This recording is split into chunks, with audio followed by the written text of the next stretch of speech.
எம்ஜிஆர் அவர்களோட அரசியல் பணியாற்றிய அந்த அனுபவம் பற்றி பகிர்ந்து கொள்ள முடியுமா? புரட்சித் தலைவர் எம்ஜிஆருடைய காலத்தில் அவர் சொன்னதெல்லாம் கழகத்தவர்களுக்கு வேதமாக இருந்தது. புரட்சித் தலைவர் எம்ஜிஆர் அவர்கள் தொண்டர்களை எந்த ஒரு காலத்திலும் சூழலிலும் வருத்தியது என்பது இல்லை. இன்னும் சொல்ல போனால் அவருடைய அரசியல் காலத்தில் சிறைக்கு தொண்டர்களை அழைத்து சென்றது அல்லது அனுப்பியது என்பது அறவே இல்லை என்று கூட சொல்லலாம்.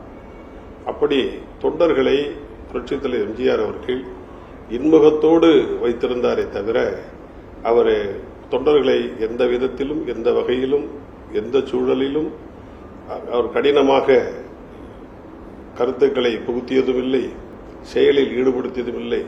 புரட்சித் தலைவர் எம்ஜிஆர் என்கிற அந்த ஒரு சொல்லே நாட்டு மக்களிடத்தில் அடித்தட்டு மக்கள் வரை, குக்கிராமங்கள் வரை, சாதாரண மக்கள் வரை அறிந்த முகமாக இருந்ததால், புகழ்வாய்ந்த பேராக இருந்ததால் அவருடைய திருநாமமே இயக்கத்தை முற்றிலுமாக வழிநடத்தி சென்றது என்று சொல்லலாம்.